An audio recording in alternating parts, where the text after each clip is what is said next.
Welcome to West Coast Toast and Roast. If I seem a little low energy, we're recording first thing in the morning for the first, well, noon. That's first thing in the morning on a Sunday for me. And I'm Tommy. And I am back in California, and so it's only 11 a.m., and I'm Will. And my life is exactly the same. I'm Dev. All right. Yeah, you might hear my iced coffee clinking against the glass here in the recording, because never recorded this early before. We're usually an evening record. Yeah, don't talk to him unless he's had his morning coffee.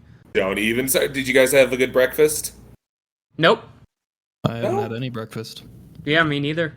Well, I'm gonna come to both of your houses and go full grandma and make you guys a goddamn breakfast. What are you doing not having breakfast? Well, if you go full grandma, I guess that means you'd be turned on by yourself, huh? Oh. You're cutting that, huh? No. I'm gonna make it repeat 3 times at triple volume to make sure everyone gets that. Oh shit! Like YouTube poop it. Yeah. And I'm gonna YouTube poop it and make you both a sandwich for breakfast. Make me a sandwich. Make me a sandwich. I had eggs, some mixed berry Cheerios, and whole wheat toast with boysenberry jam, which I'm having for the first time this week, and it's the best fucking jam I've ever had. It's Knott's Berry Farm. I didn't know jam could be this good. Boysenberry. Yeah, you should have come to Knott's Berry Farm. That was an option I suggested. Maybe we do that next year in California. Yeah. Yeah. Have you tried huckleberry jam before? No, that sounds kind of good. That's even better. See, fruit is kind of a weird 50-50 because I feel like a new fruit has like a 1 in 3 shot of just fucking up my stomach because I'm allergic to like a handful of random fruit. I can't eat bananas, avocados, blueberries, kiwis, papayas, and mangoes. So it's kind of a weird just like crapshoot for if a fruit's gonna like kill me or not. Rev up those fryers and fill those champagne glasses to the tippy top. It's West Coast Toast and Roast with Tommy, Will, and Dav. Anyway, we do the toasting and the roasting. Will, why don't you start us off? All right. I guess I will start us off with a little bit of a toasty toast. And that will be for the movie Upgrade. I saw you saw it, Tommy, and then my voice coach recommended it to me, and I think it's a really cool concept. Because the idea is that like this guy gets, his wife dies, and so this guy puts like a computer chip in him, and now he's like this cool fighter. But it's shot in a really unique and interesting way that I liked a lot. And I like I'm not going to spoil the ending, obviously, but it's got an ending that kind of takes the genre and turns it on its head. It's kind of like RoboCop, but like the bad ending. And I think that's a little cool. Dav, have you seen this one? I've seen clips of it, but I've never actually like watched the whole movie. Yeah, it's it's pretty cool. I really like the action. I think that's the thing that stands out, because the characters are, decent. It takes place in a futuristic world that's pretty cool. But the action is shot in a way that's very well choreographed and well done. Yeah, I really liked the action scenes too. I find this film a little hard to discuss without giving away the ending, because I feel like that's a little bit the bread and butter, but the action scenes leading up to it, pretty, very, what's the word I'm looking for? It gives me, like, very it's like if you put RoboCop in a post-John Wick world, that level of just really fast, kinetic, hand-to-hand stuff. Yeah, and, I think a lot of this, like, in the genre, like, it kind of knows what genre it is and turns it on its head, and I really like that. Especially with the AI and kind of this quest for vengeance. I think it's all really well done. Absolutely. RoboCop. Oh, sorry. I was just gonna say, I know that's a quick one, but like you said, it's hard to discuss without discussing some of the nitty gritty, and don't want to do that just yet. That RoboCop video game looks really good. On Oh yeah. Rogue City. Yeah, it does look pretty good. I hope there's distinctly a dick shooting mechanic. I mean, there's got to be. Yeah. I guess that's you, David. I guess we'll pass it on. Fair enough. All right. I guess since you did a toast, I'm gonna start off with a roast. And this one's gonna be like kind of a like not a hard fire roast, but something that I think was pretty disappointing. And I'm gonna roast Thor: Love and Thunder. Oh, you changed your mind on that one? Yeah, I mean, thinking about it more, it just kind of soured in my mind after watching it. So Yeah, fair enough. Let's hear it. I don't I don't hate the movie. So I gave it like a 6 out of 10, I think. But man, it's just the thing is that it could have been way better than it was, because this is coming from like off the heels of Thor Ragnarok, which I think is just awesome and really funny. I know not everybody loves that movie and it's kind of divisive, but there's enough like quality there that you can at least argue that it's pretty good on its own. It's competent. Yeah. But Love and Thunder, I think, is just such a mess that most people kind of have the consensus that it's just objectively not good even on its own. I did notice this weird, like, I don't like everything I heard about this movie. I was like, this isn't for me, no. But I noticed when it came out, people were like venomous against it, and I think it was like a slight teetering from Multiverse of Madness. If like this, even if you liked that one, I think even the people who really liked Multiverse of Madness had like small issues here and there. Then by the time Love and Thunder just had poor timing and was like, and now we're in full fatigue mode and we're kind of mad at Marvel. Yeah, I know. I think Marvel fatigue is like full on setting in now. They're really going way too fast, which is such a strange thing, because that was kind of the problem with DC that a lot of people had when they started their cinematic universe, was they were going like a million miles an hour.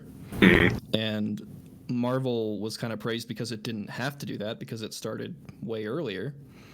But now it's doing that anyway, even though it doesn't need to. Yeah, Phase 5 has like a million shows now. I almost fucking threw up at like seeing the San Diego Comic-Con thing and the presenters like, are you all ready for the bling blongs? And the Marvel fans are like, yes! We've totally heard of these characters, yes! I mean, beyond that, if we're like talking meta context for this movie, Taika Waititi is like the things that he's been saying about this film have not been good. Oh yeah, didn't he make fun of the VFX artists? Yeah. Which is something that he did not do. So he's making fun of overworked, underpaid people who have been they've been vocally miserable with Marvel in the like last year or so.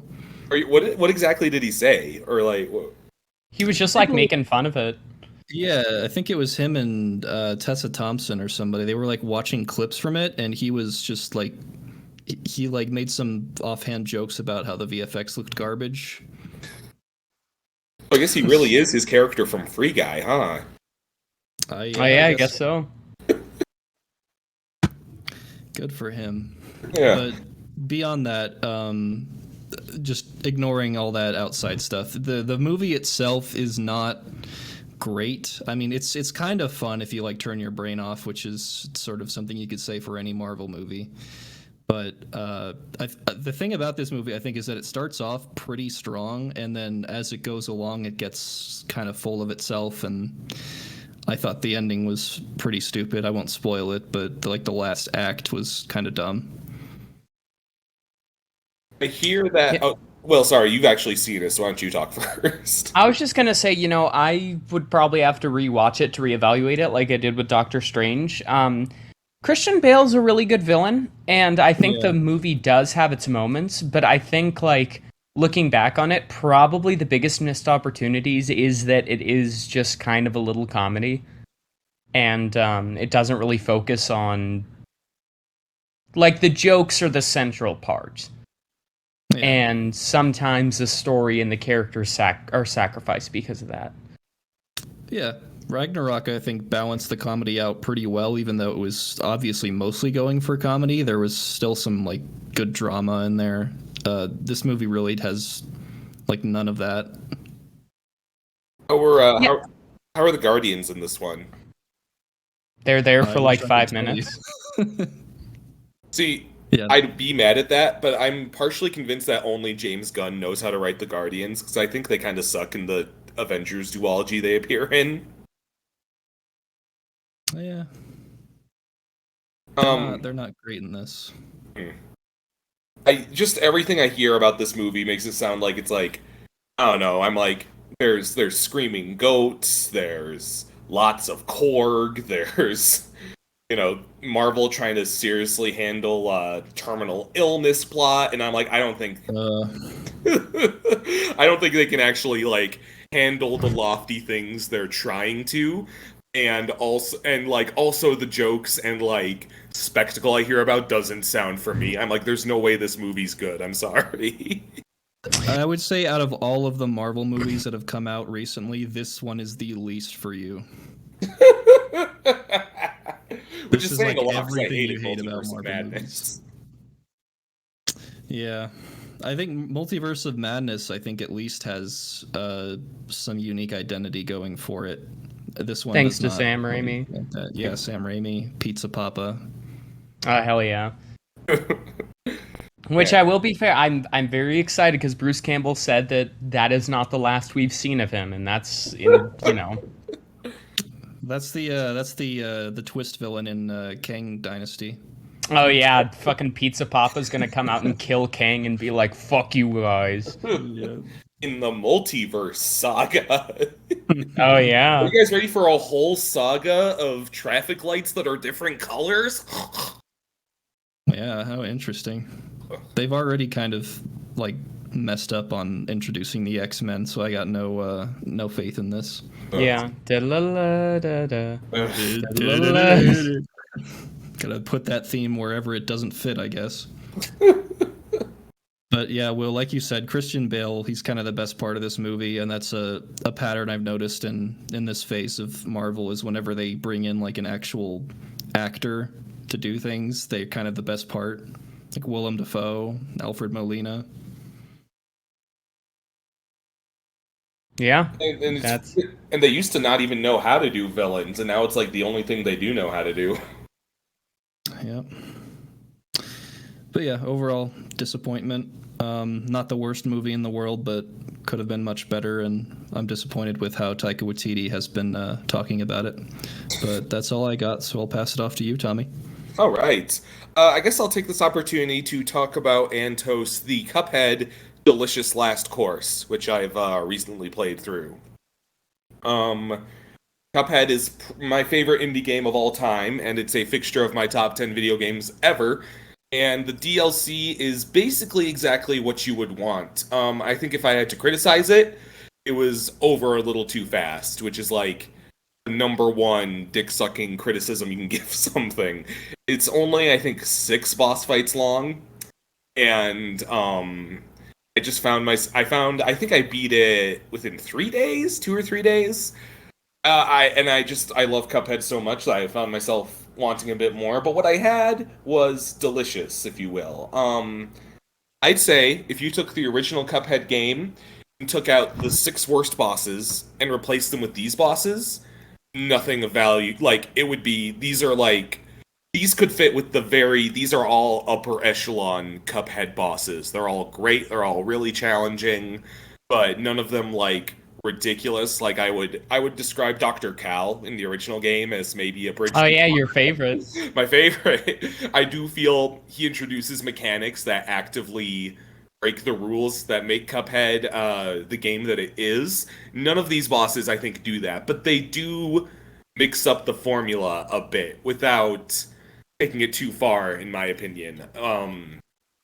because it had such big shoes to fill. It's like, oh, Cuphead is so fucking hard, and it's like so fucking. What do we do? And they twist things around a bit in a way that really works. Like there's the Howling Aces boss fight, those dog fighters, and when you fight the Saluki captain, everybody's horny for. She turns the plane you're riding on sideways, and your controls accordingly invert.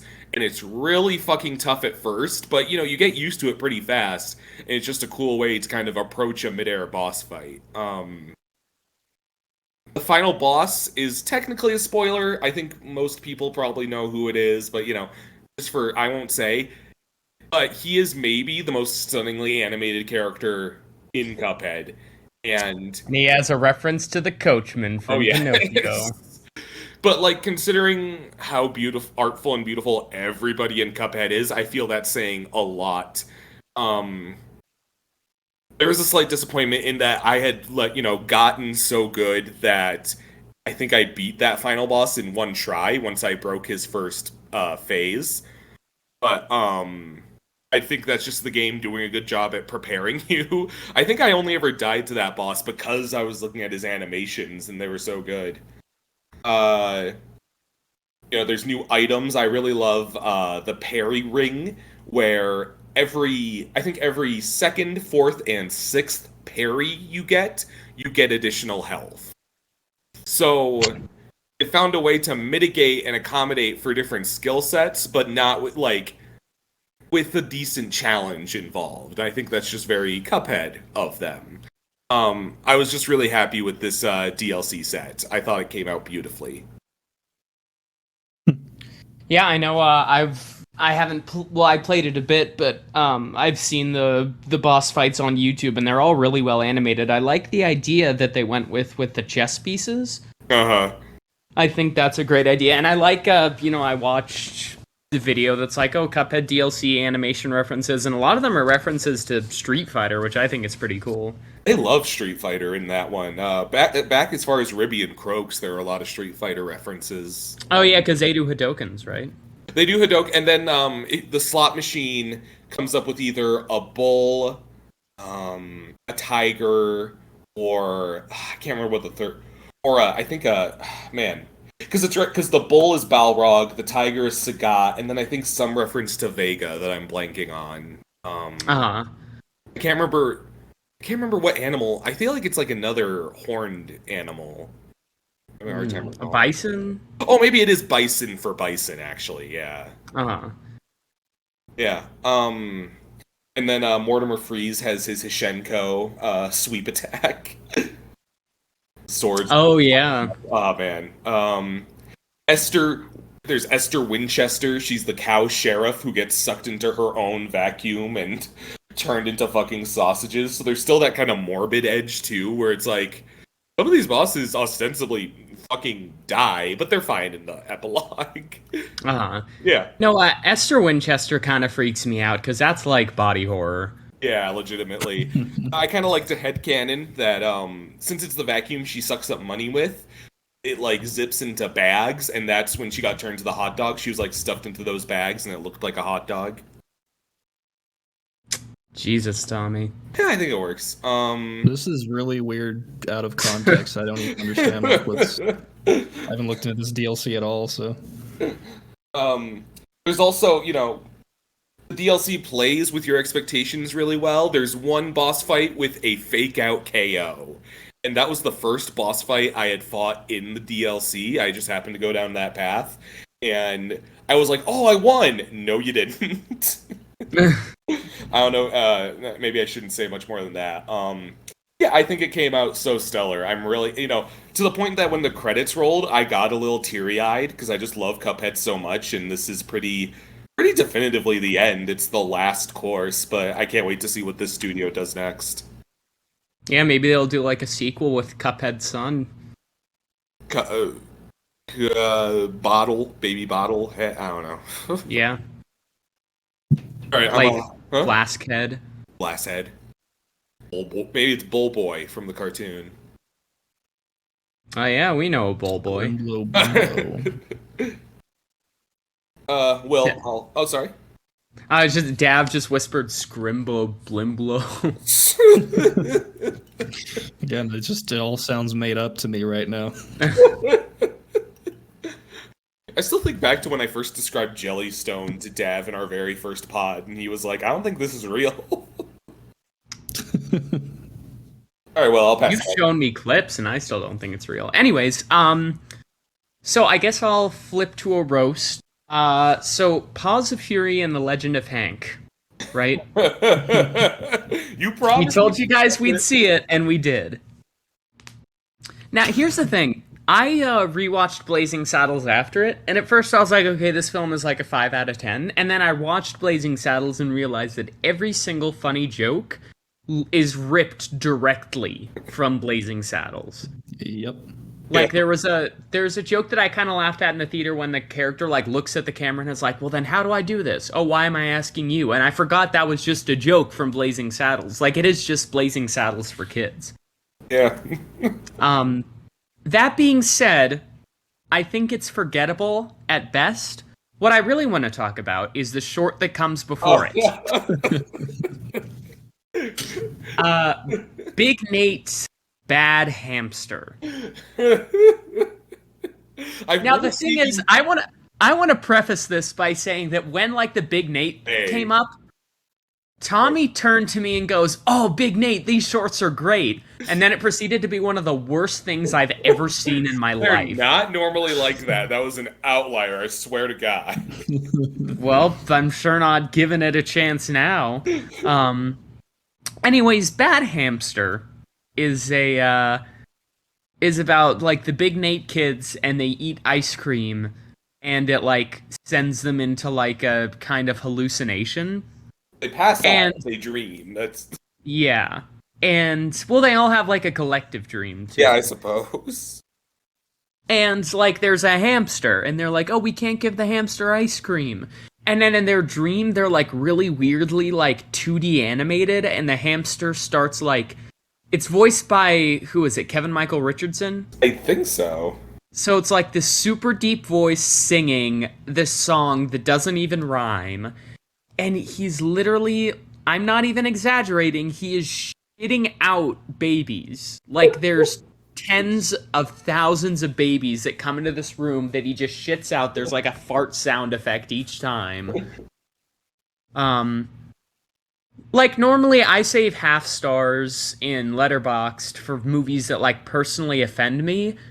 This didn't, like, offend me, but it was so incredibly repulsive that I felt like I needed to walk out of the theater and take a breath.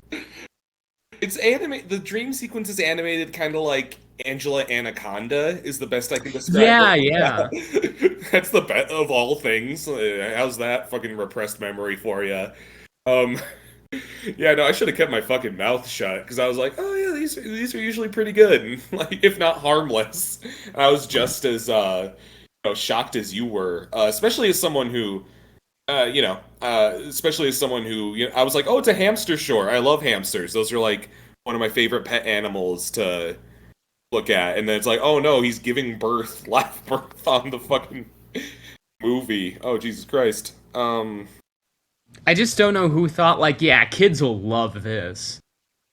I was fucking thinking about it again, because yes, sometimes I just walk around PetSmart and see it. And here's the thing, is that I always end up disappointed, because hamsters are nocturnal and are usually asleep when I stroll into PetSmart while getting groceries and try to, just see the hamsters like it's a zoo or something. But I saw some very colorful, nice little parakeets, but I was also reminded of Bad Hamster, so I think it was a net neutral.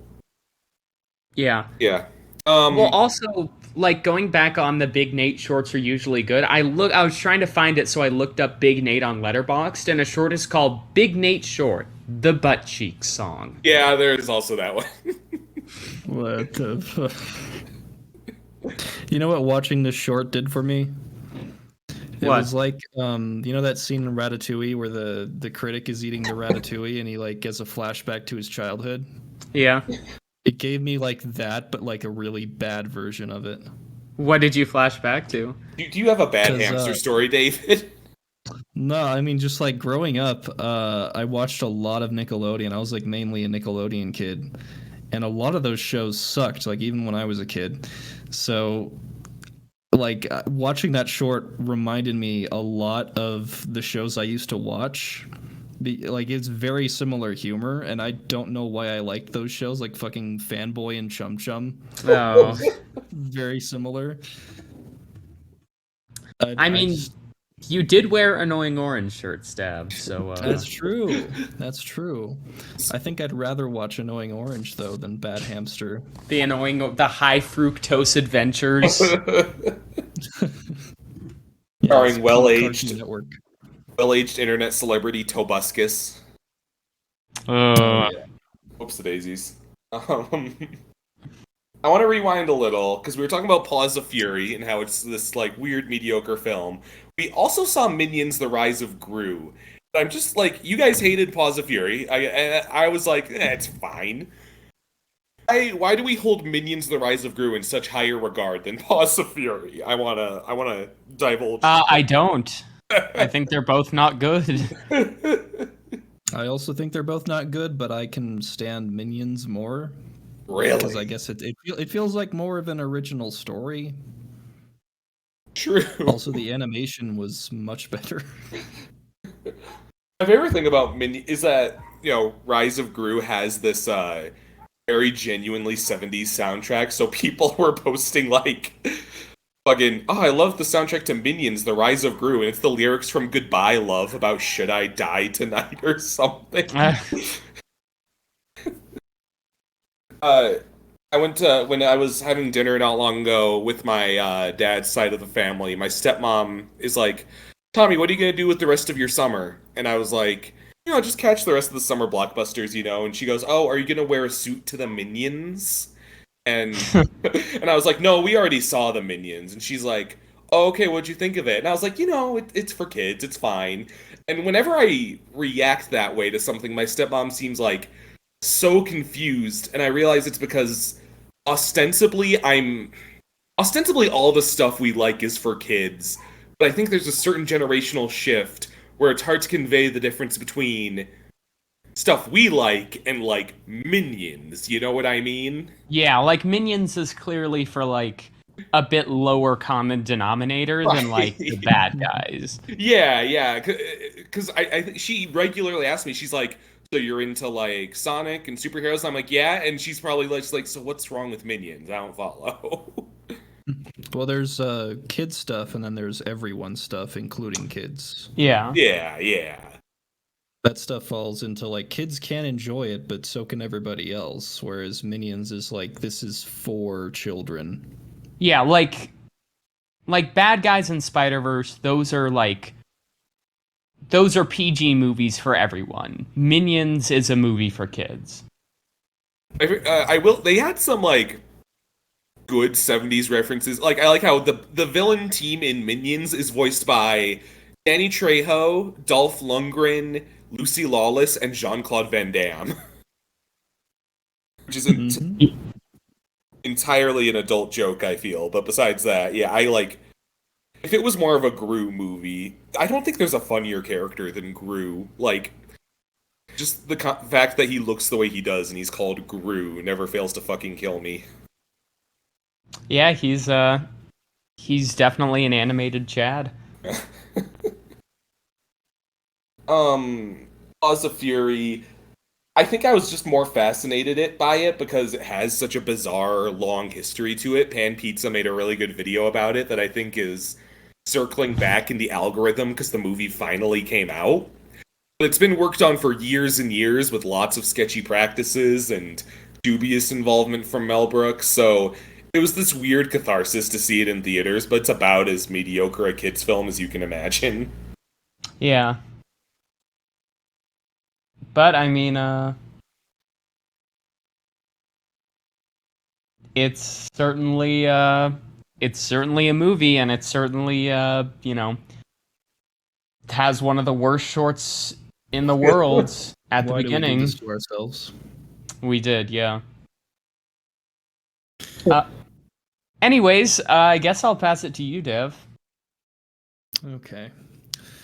I guess to try and get a little away from the movie topics, because that seems to be a very common thing we talk about now. I'm gonna switch gears to talking about the Steam Deck, the Toast Oh Deck, yeah. because that just came in for me, and honestly, it's kind of crazy. Crazy good. Yeah, like really good. It's I didn't download too many like high fidelity games on it, like nothing too demanding. But one thing that I was really surprised about is I put Yakuza 0 on there, and it runs at like constant 60 frames per second, no matter what I do to it. I see. And How does it feel? Like, I guess what I'm really curious about is, it's a pretty chunky piece of hardware, right? yeah. How would you? I'm just really curious about like the hand feel. Like, is it heavy compared to a Switch? Like, what are we looking at? It's definitely heavier than a Switch, but it's far more comfortable to hold than a Switch. Yeah. Gav let me borrow it, and it's definitely like it feels like a piece of machinery, but in a good way. Yeah. I like when my machinery feels like machinery. Yeah. It's substantial, but it's not just like a flat like brick like the Switch is, so that your hands are all cramping up. Like it's ergonomically designed for you to like, rest your hands there and actually use them. That's what kind of impresses me, because it does feel a little like Steam wants really bad to be like a people's producer of games and gaming machinery, and like something about it sounded almost a little too good to be true. Like, Steam in your pocket, sure, all right, but it'll probably take you a few tries. It sounds like they just pulled it off, huh? Pretty much. The thing that really stands out about it, though, is how much Valve has really gone into like the right to repair sort of thing. Because a lot of, especially console manufacturers, they don't really give you many options to upgrade or fix your own devices. But Valve has just full on let like a bunch of third-party companies produce like parts and upgraded parts for the Steam Deck. So if you want to like upgrade the joysticks or the screen, you can just do it. Wow, all right. Like if you have stick drift, then it's pretty simple fix to just order new sticks and put them in yourself. So that's something I really respect, because I do think a lot of companies have just sort of ditched that entirely. Yeah, and kind of like I was saying before, it's like we're just doing exactly what everyone wants us to, because we're not bound by the same pedigree and history as these big corporations. And I'm like, okay, there's got to be a downside here, but I'm not really seeing it. Yeah, I fucking love Valve. I have such like a love-hate relationship with them, though, because on the one hand, they are some of the most consumer-friendly, like they have some of the most consumer-friendly practices I've seen in any gaming company. And on the other hand, they have so many good IPs, like gaming IPs, that they just refuse to make video games for. Oh yeah. Like Half-Life, Portal, Team Fortress 2 has not been updated properly in forever. Left 4 Dead. I've never even played Team Fortress 2, but I fucking love those shorts. I'm like kind of waiting with like those are like, I think that's some of the best marketing for a fucking video game. Is just these genuinely really well directed short films. I really wish they'd put more into just making more of them. They a good were job, going mate. to. The expiration date short, which was I think their most recent one, was actually meant to be the pilot for a TV series, and it just didn't go through. Damn. Oh really? Yeah, which sucks, because that is such a good short. It's so good. Hey, we both got buckets of chicken. You want to do it? Aren't they taking forever to put out the last comic for some reason too? Yeah, they kind of produced the comics up until like it's clearly like coming to an end, and they just haven't finished it. And I think it's been a few years at least since they've done that. I really need to read through those, because I hear they're really, really good too. Yeah, me too. I'm a little bit waiting for them to end, so I'm not like waiting on a cliffhanger, but I might be waiting for a while. But yeah, I mean, again, like I said, it's just a love-hate relationship. They have these good IPs. They just don't do anything with them. I hear that the developers who work there are kind of like frustrated with it because they really want to work on, like, who doesn't want to work on Half-Life 3? But they just can't because they're not being given the go-ahead. But I'm very happy to see them do this hardware thing, especially a portable device, because I mean, ever since I got a Vita, I've just been so on board with like high performance portable gaming. Oh yeah, definitely. So now that I can, it's not, the screen isn't an OLED like the Vita was, but it still looks very good and it's very large and obviously it runs very well. But I think it's just striking that I can boot up Persona 4 Golden on my Vita and then boot up Persona 4 Golden on my Steam Deck and just sort of compare them and see how far it's come in 10 years now. Sheesh. Yeah. No, I played the what's it called, like Desk Job game? Yeah, Aperture Desk Job. Yeah, and it's really odd how well it works. But I do agree with you. I can't really imagine having so many cool IPs and then not really doing anything with them. At that point I kind of wonder if you should just let other people have them. I don't bet them in a game of Gem Fighter, maybe. Yeah, that's what I'm saying. I would say that, but I don't really trust any other gaming company with. I'm making a reference to us stealing the IPs. I gotcha. For the general audience, we're consistently playing video games with each other and facetiously betting things we've made up, which is funny for us with our small YouTube things, but for our friend Troy, who has been drawing cartoon ideas for years, it's not so much. Yeah, we have been stealing all of his IPs. Yeah. I'll trade you Team Fortress 2 for Cruisin' Penguin. But yeah, Oh, were you gonna say, Tommy? Yeah, you go ahead. Sorry. I was just gonna say, I really appreciate what they've done with the Steam Deck here. It is historically their bouts with hardware have not been fantastic. I still have a Steam Link that never gets used because, I mean, have you even heard of what the Steam Link is? No. At a certain point, it was selling so poorly that they just started shipping them out for $1 to get rid of their stock. So I got one. Yeesh. And yeah, it's pretty useless. What are they? A Steam Link. So basically, it lets you you plug it into your TV, and it lets you stream your Steam games from your computer to your TV. Mm-hmm. But I know you can already put your computer to your TV. So yeah, and that works better because the Steam Link works pretty much exclusively wirelessly unless you have some crazy setup. So there's always some pretty bad latency. So you might as well just plug your computer in. And the Steam Deck also really solves that because it's they're going to start shipping a dock for it so that you can plug it into a TV. And it's as a gaming computer, it's pretty powerful. It's not super high end, but it for something that's that small and portable, it's crazy. So I mean, if you're wanting a gaming computer but you don't want to build one or buy a super expensive one, then I'd honestly recommend just getting a Steam Deck because that's going to be pretty reliable for at least half a decade, I think, because it just runs things so well. I think I actually gotta get on the list for that because I found out my rent's not getting raised too much, so I think I can afford to be on the list.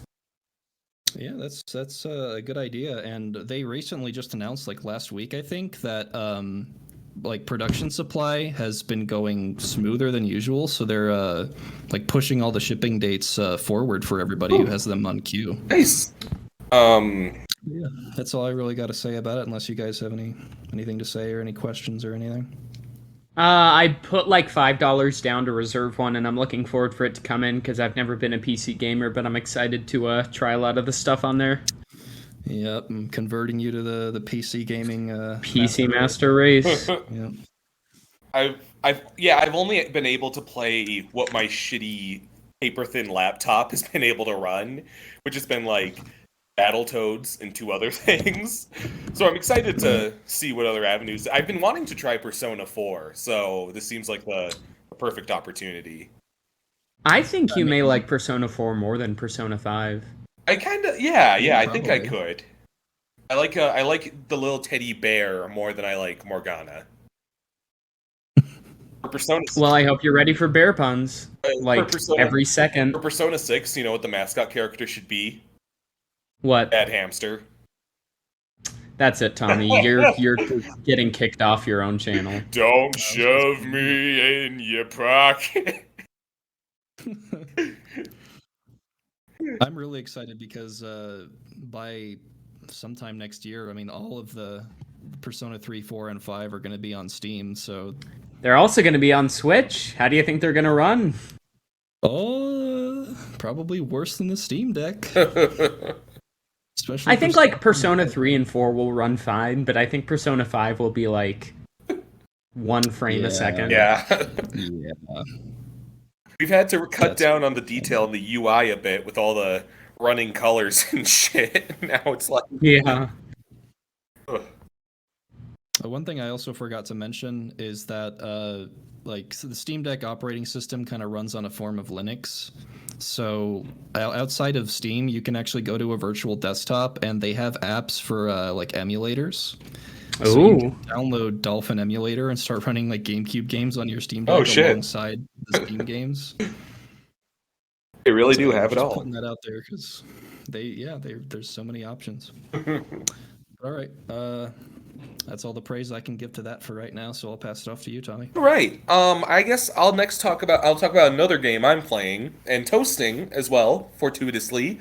That'd be The Quarry. I rented this game and I did my playthrough in like 3 sittings straight, and I found it really, really enjoyable. I find a lot of people are pretty dismissive of it because I think its pedigree raised. It's by the same people who did Until Dawn. Wait, Oh, okay. That makes sense. and I haven't played that, and I really don't know much about it, so I'm gonna live in my bubble of ignorance and say that I really like The Quarry. Um, the adrenaline of trying not to die in a video game, awesome. I love it. The adrenaline of watching a scary movie, awesome. I love it. I don't love survival horror games because I find when those two brands of adrenaline mix, it just really fucks with my ability to play, and I just like trying to stay alive in a fucking Silent Hill or a Left 4 Dead or whatever just isn't very fun for me and then the scary thing kills you and you have to try it again and it's not as scary the second time. I think it's all kind of a pain in the ass. I only really like Resident Evil as far as survival horror goes, at least in my experience. So the Quarry is different because it's not necessarily a game. It's about staying alive. It's more about felt more to me like a horror movie director simulator. You're given these long form cutscenes of mocapped actors, and you're making the crucial decisions along the way. So, you can turn left or you can turn right. You can listen to the cop or don't. And as you can imagine, the crucial decisions lead to characters ending up in certain spots, encountering other characters, dying, so on and so forth. So, there's still that sense of tension from the horror surrounding it. It's a very cool, creepy atmosphere. It's a summer camp vibe, so it's a little bit Friday the 13th, but the threat isn't quite a slasher. It's not quite what you might expect from that. And you can make small decisions, and I never found myself stressed to be like, oh, what's the decision that's going to help this character stay alive? I was more able to freely be like, what's going to make the story interesting? And obviously I wanted my favorite characters to stay alive, but I was still just able to be kind of a little shit to them and have them go through awful shit because the character demises, the opportunities for characters to die are spaced out in a fashion that, like, you're not going to lose all your characters in one chapter and get a game over. You'll make it to the end no matter what. You might just get a sadder ending if more people die. So I did just it felt really refreshing to have that freedom of, well, let's just see what happens. Let's see what kind of scary shit happens, even if this character does die. I don't have to be worried about trying it again or getting a game over because it is just what it is. Excuse me, sorry. So for instance, one character, you're playing as this little crew of camp counselors after all the kids leave and they get stranded with the before everything goes to shit. One of them searching through the cabins, making sure they're all clean, and she finds just this little doll, and she pulls the string and it makes a noise. She's like, oh, this belonged to little Izzy. And you have the choice to either leave the doll or take it with you. And I knew that a doll that makes noise would be a huge liability in like a dodging scary stuff situation. If I were playing to stay alive, I would just leave the doll. But I was like, oh, something really interesting and scary is going to happen if I take it with me. So you can risk fucking over your character, but I feel that's kind of what makes the game interesting. And I took the doll with me. So you kind of get what I'm saying? Yeah, definitely. Yeah. I will say there are 2 words, or I guess 5 words that sold me on this game. Do you have any idea what those 5 words are? I can think of at least 2 of them. Yeah. Ted Raimi. Yep. I'm not sure what else. What else would it be? Ted Raimi is in it. Oh, yeah, okay. Well, there you go. He's awesome in it. He plays this creepy-ass cop, and he is so good. The character's name is Travis. Man, he is really good. Like, because the very first thing you play through is this couple coming to the camp a day early, and he pulls you over and is like, don't go to camp a day early, go to this motel. And of course you don't listen to him, and shit goes to hell from there. Oh, man. I guess I can't really spoil a choose your own adventure, so I'm going to be a little looser about it. Because we saw an ad for the Quarry when we were in the movies, and when Ted Raimi popped up, Will was like, Tommy, do not let him die. So every time I was in a position where I could compromise him, I just Snapchatted Will like, uh-oh, I have an opportunity to shoot Ted Raimi. Ooh, cool, I hope I don't. Man, taking that out of context would be really bad. To shoot Ted Raimi's character. Whoa, okay, hold on. To shoot Travis, the virtual character. Has a really good cast. My favorite character is probably Brenda Songs. She plays Caitlin. She's kind of the tomboy of the crew, and she wears a cropped hoodie, yellow hoodie, and sets off fireworks. She's cool as shit. Ariel Winter from Modern Family is in it. She's Abigail, who's a cinnamon roll who can get decapitated early on, and it's haunting as shit. Poor girl.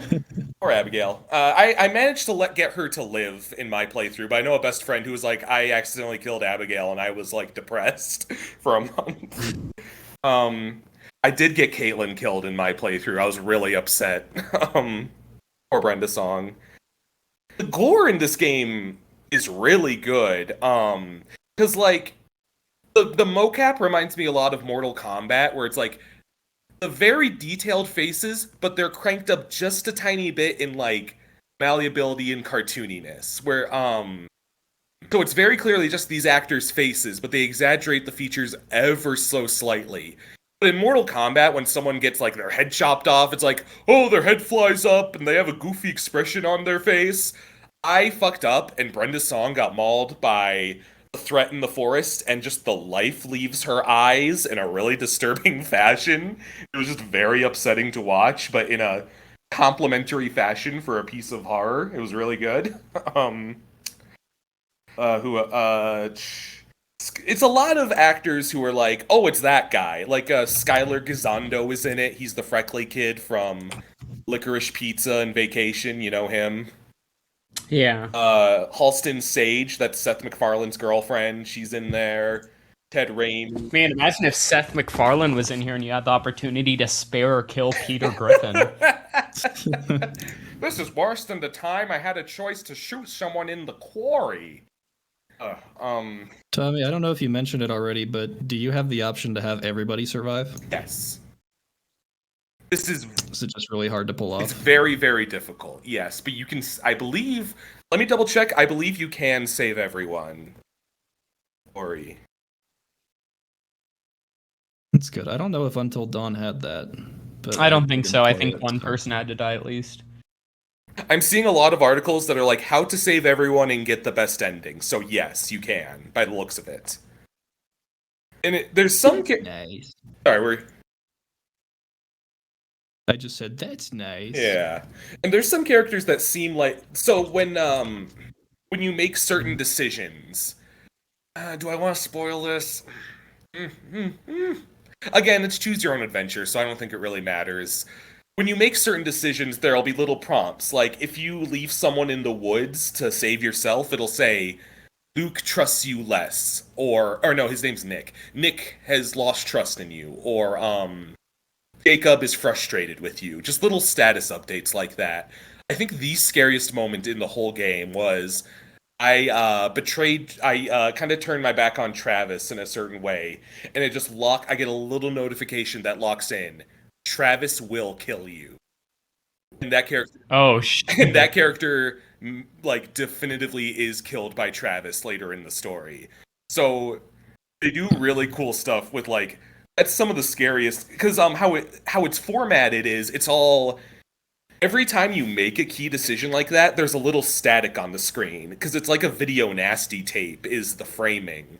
So every time you make it, you can kill this person or this person, choose left or right. It goes static, and it says path chosen, update, as if the tape, like, changes. It's a very, very cool little video nasty-esque touch. So it's like the Walking Dead thing, but actually good. Yeah, I'd say so. There's also this really great fortune teller lady between the chapters. She kind of breaks the fourth wall. She's almost like the crypt keeper, because between chapters, she'll just see you and be like, "Well, not that many children left, huh? Well, give us some time." And throughout the game, if you find her tarot cards, she uses her crystal ball to reveal something that could happen. It's another just very cool little mechanic, and she's just, like, very well performed and very fun. It comes together. It's, like I said, people are very critical of it compared to Until Dawn. I'm just coming from someone who, this is my first Supermassive game. I think that's the studio name. And I had a delightful time with it. I highly recommend it. Yeah, I think I may try to pick it up for sure. Absolutely. I'd be interested to hear how your playthrough goes. Definitely. On sale. If it says Ted Raimi is gonna kill me, I'll say that's fair. That's my bad. Well, I know you can also team up with him, so I imagine you. Oh hell yes! My friend was because my friend who also played it was like, "Oh, I got him to be a dynamic duo with Laura," and I was like, "Oh, I sure as hell didn't get that. I got him to fucking kill me." Oopsie. Which friend was that? Martin. Oh yeah. No, Martin's a Chad for choosing Raimi. I didn't know how it would go. That's kind of the fun of it, though. Yeah. All right. Last rotation, question mark? Yeah, I think so. All right, Will. Okay, so... Yeah. So the newest Junji Ito book came out on Wednesday, The Liminal Zone. Mm-hmm. And, as you know, I'm a pretty big Junji Ito fan, so I'm gonna toast this one. It's a few short stories that, if I recall correctly, he wrote during the pandemic. And they're a bit more grounded in reality compared to other Junji Ito stuff, but it's still very creative and cool. For example, there's one called The Weeping Woman Way, and it's about this girl who, like, she's kind of a crybaby, but then one day she just, like, cannot stop crying. Which is, like, a bit weird, but, like, imagine that happening to you. Like, you never stop crying, you never stop feeling sad. Sheesh, yeah. And then it turns out that this crying can, like, put spirits to rest. So she's, like, miserable and depressed, but this town is like, you need to keep crying, you need to stop the spirits from, coming in. And so eventually there's this corpse, and, like, this was another woman who couldn't stop crying, and you see there's, like, her skull is, like, caved in, because even after she died, she kept crying. Oh, Jesus. And it just shows his, like, talent for these kind of little things. Hey, little things, that's a video you do. Yeah. That, like, seem like, oh yeah, wouldn't it be messed up if this happened? And then he's like, yeah, and then he actually makes it, like, legitimately disturbing. Yeah. It is just one of those. I think the best talent a horror creator can have is just coming up with shit that no one else ever fucking would, and just being able to put pen to paper in that way. Yeah, and Junji Ito in particular, it's because, like, he's so separated from it. Like, did I ever tell you about Gyo? Remind me. So that's about like fish start coming to the land on these robotic legs. That sounds familiar. Yeah, and so you'd Is think that like, the one oh, with the this shark? is a. Oh, what'd you say, Dev? I was gonna say, is that the one with the shark? Yeah, the That, like shark. breaks into the house. Yep, that's the one. That looked pretty fucking funny to me. See, it is, but again, there's like really messed up stuff in there. Like the people start like rotting from the stench, and like they can't live because all the fish are coming to the land. And you think like, oh, this is a metaphor for like nature taking itself back and like how mankind interferes with nature, right? Mm-hmm. But in an interview, Junji Ito said he just wrote it because he was like, sharks aren't really scary if you don't go in the ocean, so what if they had legs? Wouldn't it be fucked up if they could just come on over? Yeah, and I think like that's what makes Junji Ito such a good like mangaka is he just takes these things that are really mundane, like wouldn't it be fucked up if this, and then turns them into the most dreadful, terrifying shit. Like, obviously on the surface, Gyo seems a little comedic, but when you get into it and get to like the ending, where like the girlfriend starts like getting her skin composed and like people start combining because of the like stench of the fish. Cool. It gets really freaky. And again, it's just like Uzumaki, one of my favorite manga, actually my favorite manga of all time. It's just about spirals, and those aren't scary on their own, but Ito really, like, kind of pulls that out, and especially in the more grounded stuff, he does that really well in the Liminal Zone. What's the status on that Uzumaki anime that was supposed to happen? I know it's still happening, it just keeps getting delayed, which, I'm... If it needs to get delayed, I'm happy with that because I want it to be good. Adult Swim, if you're hearing me, Uzumaki's my favorite thing. You should cast me in it. Mm-hmm. That would be fun. You could be Yeah. you can be the scare boy. What is that? What he is? He scares people. Oh, Jack in the Box. Jack in the Box. Yeah, you can be him. Yeah, that'd be fun. Yeah. Well, right now I'm just focusing on getting an Urusei Yatsura, so casting directors, listen to this podcast, Let's hear your best Yurusei Yatsura read right now. Do it. Okay, shit. Fuck. I guess Ataru's like... Lum has just gotten an NFT. How does Atreyu react? Go. Ataru's just like, Atreyu, sorry. Listen, Lum. If you're gonna sell NFTs, you gotta know one thing. Half of them gotta go to me. Good. Ship it. There we go. No, but the Liminal Zone is really good. There's another story about, like, it's a bit hard to explain, but it's like there's this stream of energy that people go in, and it, like, heals the sick, but it also, like, kind of messes up your, like... your body. Like, these people start to get shined over and they lose all their features. Oh yeah. There's one about this guy who can't remember if he's killed people, and it turns out that someone is like manipulating his memories to think that he has to like it's just a bunch of really cool stories that only Junji Ito could think of. Damn. Yeah. And when you say he wrote them in the pandemic, are they just recently releasing only in the US and they've been over in Japan this whole time, or? I mean, Junji Ito's art takes a lot of work, so it wouldn't surprise me if he'd just been working on that till now, and now they're out. I see, okay. Yeah, he's such an immaculately... Excuse me, his drawings have such immaculate detail. That wouldn't surprise me, yeah. Yeah. But, yeah, I'd say, Dav, have you read all of Uzumaki yet? Not yet. Fair enough. Well, you should, and then maybe you'll pick up Liminal Zone. Yep. Anyways, I'll pass it to you, Davey. Okay. Well, I guess last one I'm gonna toast Nope, because we all watched that like last week. Yep. And this is my first Jordan Peele directed movie because I never watched Us or Get Out, but I thought it was really good for the most part. If I talk too much about it, obviously it'll be spoilers because I mean the entire concept is really kind of hidden. And I think the marketing has a lot of like red herrings to sort of distract you from like what actually goes on in the movie, which I think was pretty smart. Yeah. Um, I guess really my only my only sort of big complaint about this movie is I know Jordan Peele tends to do more like horror comedy than full on horror, but this is sort of a concept that I think would have been worked better as a full on horror, like going all in on that instead of trying to balance out the tone, because I'm not sure that worked out super well. Yeah. And the threat in this movie is really terrifying and really good. But I felt like certain moments were focused away from it that could have been focused on it to make it even scarier.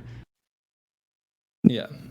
And I did a review on Letterboxd to this where I go into some more detail, but another thing is like there's a lot of people comparing it to Jaws, but I Yeah. don't think there's quite enough tension to do that. They're both good for sort of different reasons, and I can see like where people are coming from, and I wish it was more like Jaws, but they pretty early on make it so that it's not quite that scary. Sorry. Sounded like someone was about to talk. You go ahead. Oh, I was just gonna say, yeah, someone, I think like the top reviews is like, this does for skywatching what Jaws does for oceans, and I don't kind of agree in the slightest. Like, because the creature is really cool, and it's definitely one of the best, threats in a horror movie in recent years. But I feel like it doesn't make me, like, dread the sky. Yeah. I think I think that's a very literal interpretation. It doesn't make me dread the sky, but what I think it does really well is it taps into a very specific phobia I have, in that just of like the unknown and the natural, and how we take advantage of natural resources every single day with no fucking clue of how it could change the very next day. It kind of thematically, it's not a spoiler if I talk about the monkey, right? Because that's like literally the first thing that happens. I don't think so, no. Yeah, It's I just don't one think of my so. favorite thematic tie-ins is it constantly cuts back to one of the characters, Stephen Yeun's character, had a traumatic experience as a kid where he was a child actor on a sitcom with like a pet monkey, and one day on set the monkey just like loses it and frantically attacks the cast, and he's hiding under this table, and the whole theme of the movie is just like that monkey does, and just like some stuff in this movie does, we kind of take for granted how much control we have and how easily it could slip away when it comes to something natural that we take out of its space, I guess I could say.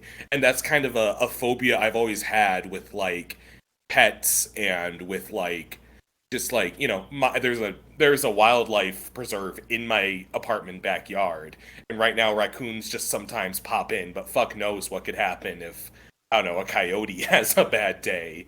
That whole grizzly man principle of like, if an animal has a bad day, it doesn't care about your past or its past. And that ties into the thread of the film in kind of a counterintuitive but interesting way. And it's a very specific fear I have that this movie tapped into in a way not much else has. Interesting. Yeah. Um, I saw some like people being dismissive of this movie when like one of the trailers showed what looks like a UFO. People are like, "Oh, we know what the secret is. You do not." Let me put it that way.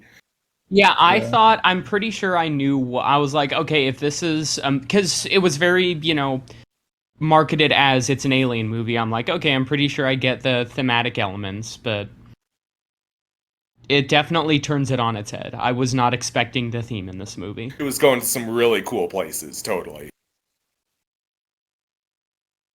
Yeah. I do think that the trailer does show a little bit too much in some parts, but like I said earlier, there are red herrings that are intentionally there to make you think something else is going on. Mhm. Um, Sorry, you go. okay, so I was just gonna say, I mean, overall, the things that I liked about this movie, especially the first act, was just really solid all around. That sort of opening scene, not the Gordy's home one, but the one with like their dad, was super good. Oh yeah. They like set up a really good like mystery about it, and you're like, well, what happened there, and keeps you interested. It's a good hook. Mm-hmm. There's the I won't go into detail, but the Star Lasso experience scene is like genuinely fucking sickening to watch. I think that point in the movie, I was a little like, I want to go home. I was like, oh boy. They're very. See, I wanted to see more of stuff like that. I think they Me showed too. just I did want enough. to see more of that. That's like sort of my complaint was that it didn't go all into the horror, because after that you don't really see much of anything like that. And it kind of works against the movie because, like, okay, you set up something that's like the scariest fucking thing, but we're only like halfway through the movie. Mm-hmm. Yeah, that's why I rated it a 7. I know you guys rated it an 8. But I thought I just thought if we got like more scenes like that, it would definitely raise to an 8 for me. Yeah, for sure. And like I said about the tension, it's not really a spoiler to say this, but you know, the marketing does make it clear, like the enemy in this is something that flies through the sky. And the problem that I think this movie does is that very early on, they set it up so that they pretty much always know exactly where it is. So it kind of kills any tension of like, oh, where could it be hiding right now? Because it doesn't really matter. Yeah. They set up a way to know exactly where it is, and they set up a way to pretty much avoid getting attacked by it. Yeah. I guess, you know, I'm losing my train of thought a bit. I definitely agree with that. And I do think, kind of like something you detailed is that the characters seem awfully smart for their own good. Like, they know where it is, and they pretty quickly figure out how to deal with it. I think it was something interesting to balance, especially Daniel Kaluuya's character. What they thematically set up is that he has an understanding of his horses and of animals and of the world around him that the frivolous masses don't. And I think that plays into him seeming a little too almost omnipotent at times. Like, I think it makes sense for a protagonist to have that general trait, but I do agree with you that it almost makes him a little too competent. Yeah, and because like we said, the trailers make it seem a certain way, and people who were complaining about it thought it was a certain way, but like we said, it's not really like that, and you have to watch the movie to find out like what's actually going on. The problem is that the movie kind of just states that that's how it is, and the characters find out sort of what the twist is with no reason to believe that. You know what I mean? Yeah. He just kind of comes to that conclusion very fast, even though everything he's seen is sort of pointed to the opposite. Mm-hmm. Right. And I don't want to complain too much about this movie because I do really like it, and this is a toast, but I think it's important to point out the things that I don't like about it, because I think that if they had addressed these a little bit better, this could be like a really, really fantastic horror movie. Yeah. Completely. Like, it's still shot very beautifully. The two main leads are really, really great. They have awesome chemistry with each other. This is the Keke Palmer I wanted in Lightyear, and we didn't fucking get. They have like 2 Akira references, which is awesome. Wait, what's the other Akira references? Because there's the bike slide, and that was in the trailers. The Star Lasso experience was kind of sort of alluding to a certain scene in Akira. Maybe. Speaking of the character, it's similar, but it's not like. I guess, yeah. I don't think it was a reference, but it's similar. I could still see him like sort of deciding to include that because he was going to work on an Akira movie, and this is sort of him doing that instead. Speaking of the characters, I really liked also, like, you don't always get horror movies with really bold characters, and I think to what Dav mentioned, it does sometimes play a bit too much into comedy, but I thought Angel was so good, the fucking IT guy who happens to be just this huge conspiracy nut, and Oh yeah, that was the awesome. fucking movie director is just insane. I don't want to give away what he ends up doing. But I thought just the bold characters in this were really, really good. Yeah. Did you like the TMZ report? Yeah, that was a little much. I don't know. That was pretty dumb. Ugh. But it's really interesting how pretty much everything in this movie sets up other things. Like it doesn't feel like it wastes any time with anything. Like everything sort of gets called back to later, and that's really cool too. Yeah, definitely.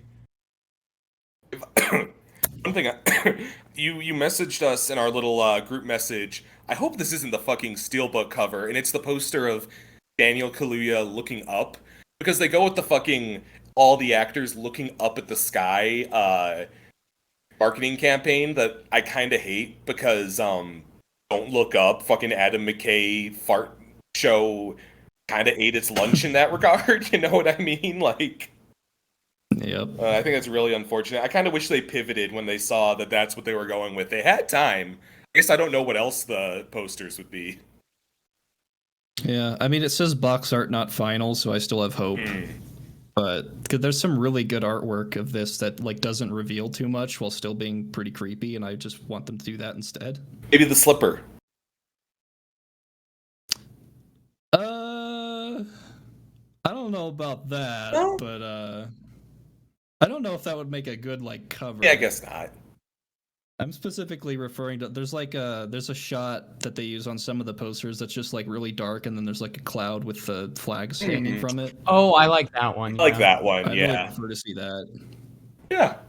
Or maybe they can just have Gordy staring straight at the camera. Yeah. I'd take it, sure. I like the one with the horse in the air, too. That one kind of works. That Oh, is a good yeah. one, too. But yeah, I don't have much more to say about it. What about you guys? No, I pretty much agree with what you said. Yeah. Yeah. All right, well, then we'll pass it back to you, Tom. All right. I think we got to bring it to a really reluctant roast now. I didn't want to have to do this, but the more I think about the finale of The Boys season 3, Yeah. we gotta discuss the season. We haven't gotten to discuss the season as a whole yet, and I'm kind of glad, because this was like the best season of that show yet, and that finale bummed me out. Yeah, and it's hard to talk without spoilers, but like Maybe we could just. pretty much nothing got paid off. Oh. I'm gonna put a. I wanna go into detail. So here's your spoiler warning. Fast forward a bit. Fast forward a bit if you don't want to hear. All right, because we're gonna get into it.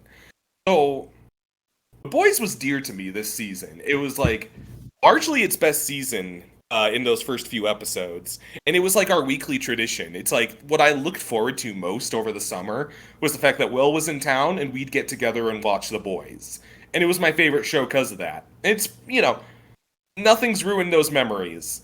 I loved, like, they basically go on a national tour of weird supers from the 80s. And it's like, you run into Gunpowder and the TNT Twins and Mindstorm. And they're all fucking great. I think The Boys is so good at these pathetic, oddball characters in these bizarre situations. You get the best development for Black Noir they've ever had.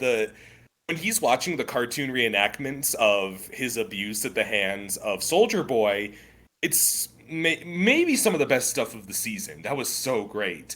And the finale... Yeah, I love that. The finale pisses it away in such a... I don't... Man, where do I start? Where do we start? I think the biggest thing is that like Black Noir is built up over the entire season. He gets the most character development he's ever gotten, and then it leads to nothing because he dies at the hands of Homelander. Because the big thing is he's trying to bring up the courage to face Soldier Boy, but then Homelander just kills him and he never gets the chance to. And the weird thing is someone does sacrifice, quote unquote, sacrifice themselves to stop Soldier Boy, but it's Maeve who doesn't really have anything to do The with it. Maeve stuff in this season drove me fucking insane. She does fuck all the whole time. She has a pointless sex scene with Butcher that goes absolutely nowhere, and somehow she's the one that takes down Soldier Boy? What? And I guess she was cheating on her girlfriend. I didn't realize they were still together at that point. Oh yeah. Which, having bisexual characters not be faithful is kind of a problem. Yeah. It's so frustrating. Soldier Boy was great. Jensen Ackles was always really good. Yeah, it's. I think. I mean, judging from the boys subreddit as well, they did like a bit too good of a job as Soldier Boy because people are like, man, he's a horrible person, but it's fly. yeah, 5'5" Freddy. Which Dav has referred to that song as my quote unquote Mr. Frog, in that I quote it a lot, but it is a good fucking song. Well, it's not a good song, actually. We need to talk about how you didn't believe it was a real song until I showed you the original Blondie version. Yeah, because it's so stupid. Why would anyone write a song? Your exact words were, eating cars is a real song? Well, Tommy, you go out at night, eating cars. You eat Cadillacs. Lincolns, too. I look at that clip a lot because Soldier Boy singing Rapture is just so fucking delightful.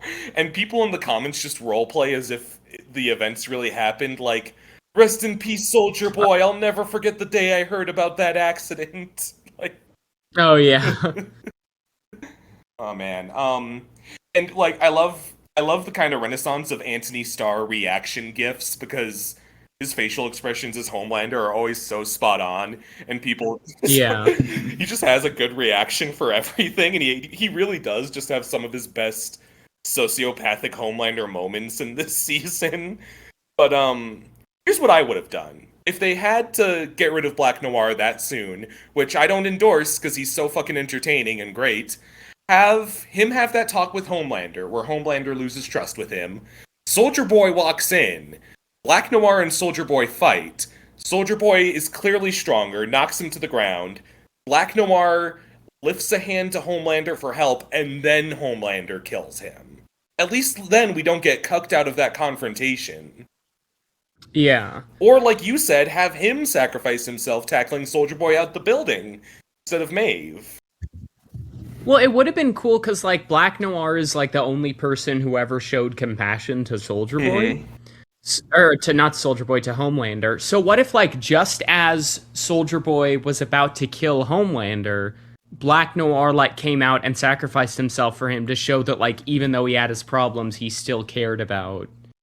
Oh, yeah. I feel like that would have been a pretty good dynamic. Yeah, hell yeah. I did like... But instead we got Brave Maeve's tacos, right? Lasagna. Vegan lasagna. Lasagna, that's it. I don't know. Oh, no, it's because she mentioned earlier in the season that she would have only been able to hold off Homelander for like 5 seconds, and she wipes the fucking floor with him. Yeah, she has no issue with him. He just suddenly lost like half his power fighting all these guys. And like, hey, I'm Tommy. All right, I'm always defending plot armor for new girl protagonists. I loved Rey for a long time. I never have a problem with that. But the fact that Maeve has been afraid of Homelander this whole time, and it's the crux of no reason. It's the crux of so much tension in some of the best scenes of the show. And then she just eats his lunch right out the fucking gate the first time they fight is fucking dog shit. I hate it. Ugh. Well, you know what they say. I do like a good old-fashioned hero and villain team up to fight the really bad villain, in the one brief moment where Butcher and Homelander like meet eye to eye and are like, all right. I was like, oh yeah, let's go. Yeah. Although really fit Butcher's character. What'd you say, Dev? I said even if it doesn't really fit Butcher's character. Yeah, I mean the big thing that like also pisses me off is the Ryan stuff, because Soldier Boy's like, wait, you're asking me, because it turns out that, you know, Homelander is Soldier Boy's technical son. And Soldier Boy's like, you're asking me to kill my son, but you can't even do the same? What the fuck is wrong with you? I kind of like... I think it makes sense as Butcher's, like, line. Like, he's got to have a line in the sand somewhere. It might as well be that. I kind of read that pretty intuitively, but I do see where you're coming from. No, I think it like works for Butcher, but like it's just hard when it's like the whole audience is like, yeah, Soldier Boy's got a point. Yeah. You know who I think was very quietly an MVP, even though they mess her up a little in the finale, as I'm sure Will's going to go into detail about. Very quietly, one of the stars of this season was also Kimiko. I thought Karen, because like season 1, I kind of didn't care about her. Season 2, oh, she's getting there. Season 3, she's honestly one of my favorites, even if they really dropped the ball in the last episode with some of her. I thought they went a long way in making her worthwhile for all the screen time that she does get, whereas before I was kind of take it or leave it. They go a long way in building up her relationship with Frenchie, her her complex with her powers. I think Karen Fukuhara finally really got to show those phenomenal acting chops that she's just didn't always get a chance to before. But even that, again, the finale, I feel kind of loses track of where that was going. Yeah, because at the beginning of the season, she's like, I'm not a gun. And then at the ending, she's like listening to music and killing people with joy.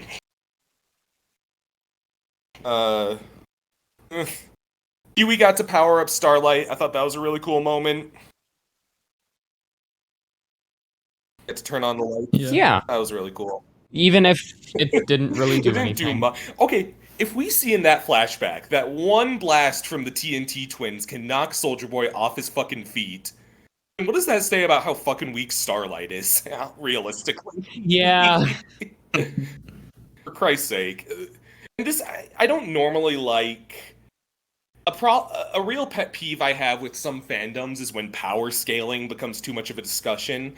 Like, I can't fucking be around other Mortal Kombat fans who are confused as to, how come this character loses here but wins here? It's a fighting game. It doesn't fucking matter. Shut up. But when so much of The Boys is about being fearful of powerful people, it does start to matter who can beat who, and who's very clearly stronger than who. And I feel like that's something this season doesn't do a good job of keeping track of. Yeah. So that was kind of a bummer. But I kind of want the show to start wrapping up. I do too. It's at that point. Yeah. I hope it's so fucking popular, but because it's very easy to market as just a very cynical celebrity project. I loved the fucking, because you can do lampoon for very general audiences, like when The Deep sings Believe, and all of Seth Rogen's celebrity friends are there. Because Seth Rogen has the in to be like, I can get Charlize Theron and Rose Byrne to join in this Believe parody because I've done movies with them, and I'm just working on this silly show for degenerate. And then I'm going to be a camboy fucking paying for Crimson Countess to take it off. Oh, man. So I do think there's that very general appeal that's going to help it last a long time, but I'm ready for the story to wrap it up. Like, let's start to bring it home. Yeah. All right. Yeah, I mean, they did kind of put Butcher on a bit of a timer at the end there with him only having a little bit left to live. Yeah, I wouldn't be surprised if, like, an A-Train situation occurs, though, where they kind of cheat their way out of it. Oh, yeah. I can see that. We got a new brain for you, Butcher. Oh, boy. That would be kind of disappointing because really my main issue with the whole season is that it kind of ends off in a way that isn't that much different from how it started. Oh, God, yeah. Like season 1 and 2, they both end with like these big changes that become like pivotal in the following season. And this one, I mean, Soldier Boy goes back in the freezer. Everybody's just, I mean, they can't really use the Temp V anymore. There's just not anything really all that different. There is sort of the Homelander thing, but that kind of felt like they only put that in there because, like, specifically to avoid everybody complaining too much about nothing changing. Yeah. But we'll see where that goes, I guess. And, I thought that scene was really great in, like, Homelander's reaction and the violin strumming in, but, like, we had Victoria Newman turn her kid into a soup earlier this season, and they kind of just Forgot they about forget it. about it and do it again. Oh well. We'll see how it goes. Are we ready for news? Yeah, let's do Because it. I'm not, because I Yeah. left my phone across the room, and that's where I keep my news notes. Give me one sec here. Grab that. Happy birthday, George Jetson. Yeah. I love how people are getting like mad about that because apparently it's like not true. It was just someone's edit. All right. Here we go. News bulletins. I had a general San Diego Comic-Con note, but I feel like kind of we covered the Marvel stuff. Is there much else outside? There's the shitty looking Dungeons and Dragons movie. Yeah, and I don't really. It's just kind of like, well, that's going to be something that comes out. I guess they were saving it for fucking Comic-Con, so I just imagine they're like expecting the people to be like, "Yes, finally, my culture," and people are just like, "I don't really." Genndy Tatatovsky's working on a hand-drawn film called Fixed about a dog enjoying his last days before being neutered. I trust Genndy a lot. I don't, because, I think he's one of the best animators out there. This will be hand-drawn. I think it's super cool. There's going to be an R-rated hand-drawn movie, ostensibly in theaters. I could see this easily getting dumped on like a streaming service as a compromise, though. I guess we'll have to see. Yeah. What concerns me is that I keep hearing he's supposed to be working on Popeye again.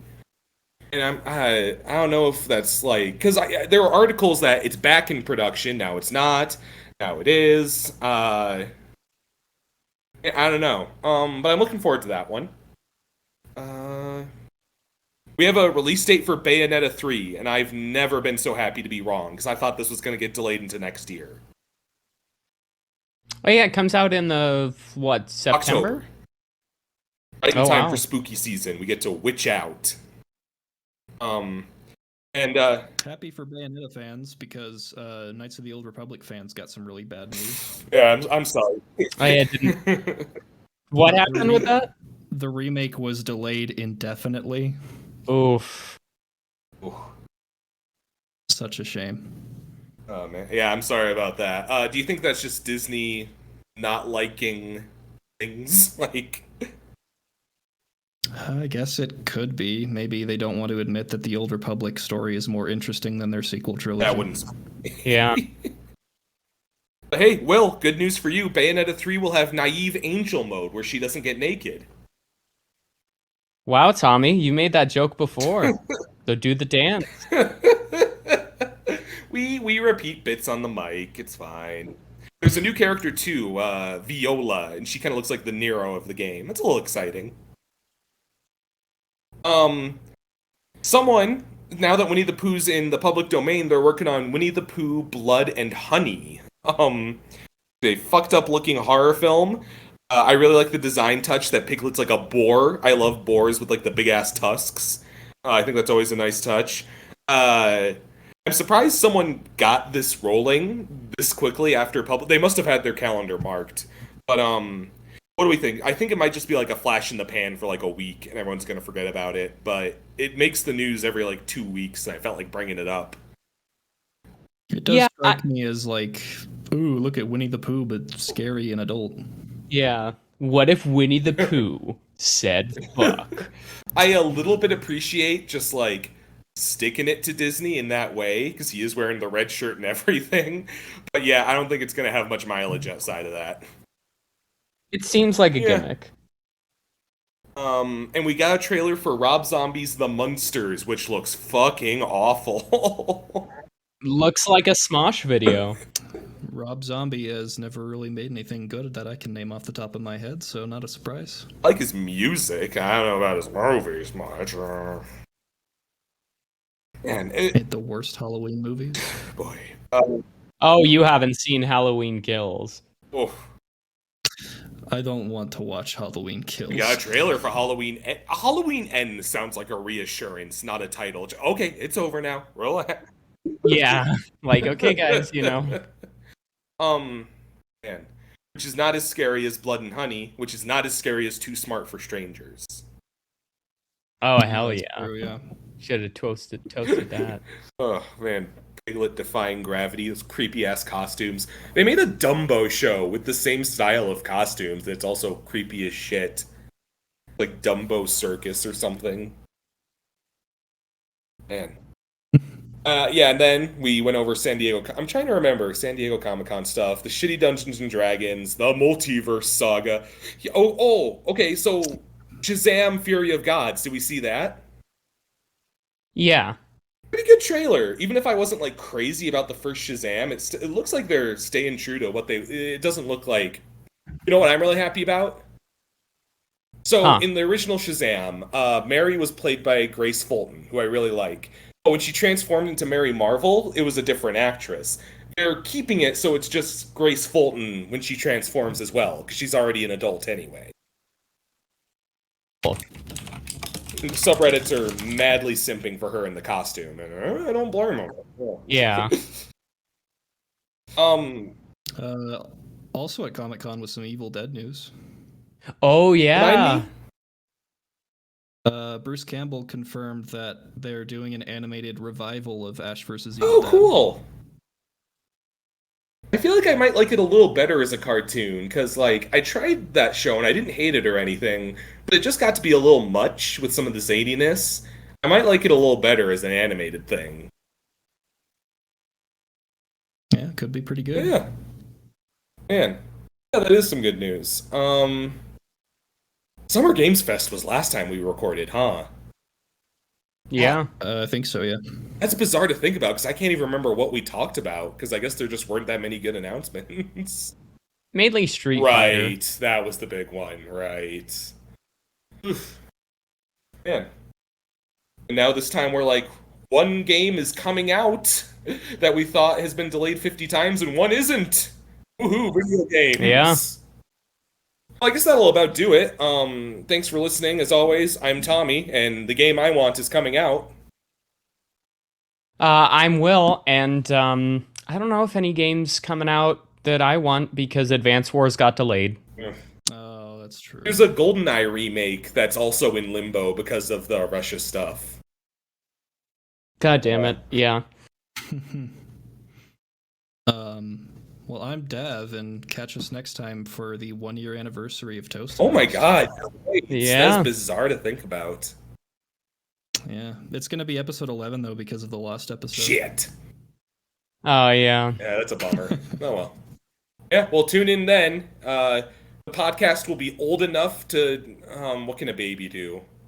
Sleep in its own crib. I don't know.